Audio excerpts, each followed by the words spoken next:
Hello everyone, welcome back to my channel English with trick. देखिए 15 number तक हम already word meaning कर चुके हैं अपने एसपी बख्शी बुक के। अब हम स्टार्ट करेंगे नंबर 16 से, ठीक है। और ये किस लेटर के चल रहे हैं भाई? सी लेटर के चल रहे हैं।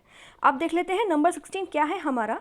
नंबर 16 है कॉन्क्लेव। कॉन्क्लेव मीन्स होता है कोई भी सम्मेलन, कोई भी सभा या कोई भी प्राइवेट मीटिंग को क्या कहा जाता है? कॉन्क्लेव। देखिए इसका सिनोनिम भी वही है, क्या? Private meeting. आप इसकी ट्रिक देख लेते हैं। देखिए कौन किले बनवाएगा, मीटिंग करके बताओ। मानिए कोई मीटिंग हुई, ठीक है, और उसमें कहा जा रहा है, पूछा जा रहा है कि भाई जो किले बनाने का प्रोजेक्ट है वो कौन बनवाएगा, आपस में मीटिंग करके आप बताइए। पूरी एक प्रॉपर मीटिंग करिए, सम्मेलन करिए और बताइए।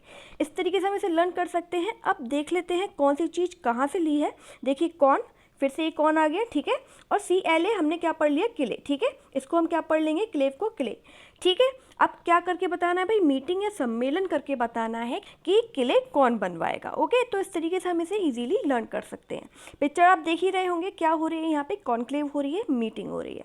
एग्जाम्पल देख लेते हैं। देखिए इसका, both the enemies agree to hold a conclave without the presence of a third party. दोनों शत्रु पक्ष किसी तीसरे पक्ष की उपस्थिति के बिना सम्मेलन आयोजित करने पर सहमत हो गए।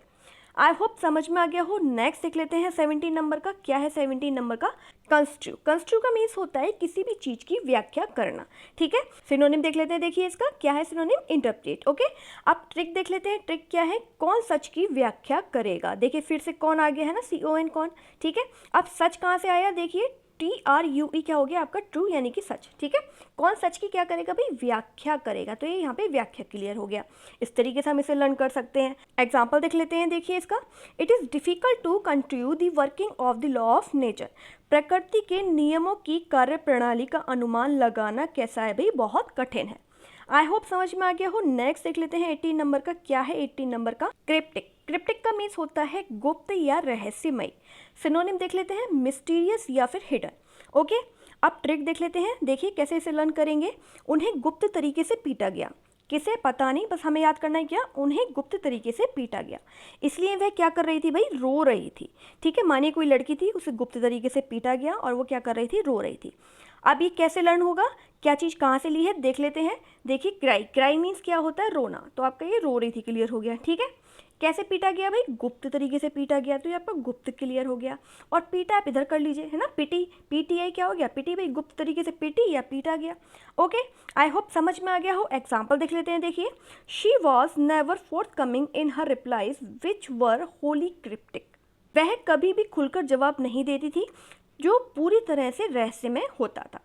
नेक्स्ट देख लेते हैं 19 नंबर का। क्या है 19 नंबर का? कैलेमिटी। कैलेमिटी मीन्स होता है प्राकृतिक आपदा। कोई भी प्राकृतिक आपदा क्या कहलाती है? आपका कैलेमिटी। सिनोनिम देख लेते हैं। क्या है भाई? Natural disaster.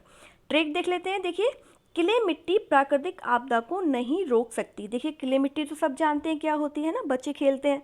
वही आपको लर्न करना है। क्या? देखिए किले, ठीक है, और मिट्टी, MITY, ठीक है। यहाँ से उठा लीजिए किले और यहाँ से उठा लीजिए क्या? मिट्टी। क्ले मिट्टी किसको नहीं रोक सकती भाई? प्राकृतिक आपदा को नहीं रोक सकती। इस तरीके से आप इसे लर्न कर सकते हैं।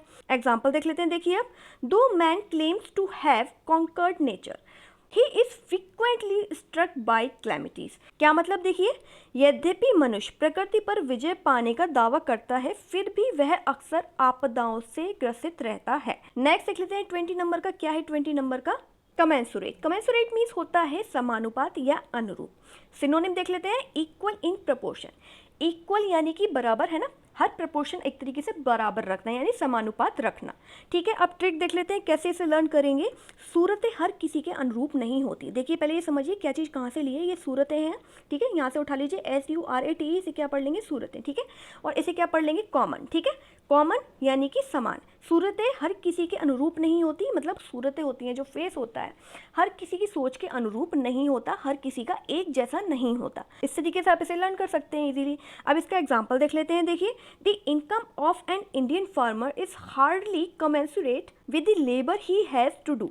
मतलब भारतीय किसान की आय उसके द्वारा किए जाने वाले श्रम के अनुरूप नहीं होती। मतलब किसान जितनी मेहनत करता है उसके समानुपात उसे जो इनकम होती है वो नहीं होती। उसकी इनकम कैसी नहीं होती भाई? उसके श्रम के समानुपात। आई होप सारी चीज़ें समझ में आ गई हो, क्लियर हो गई हो। और अगर वीडियो अच्छा लगा हो तो लाइक, सब्सक्राइब और शेयर करना मत भूलिएगा।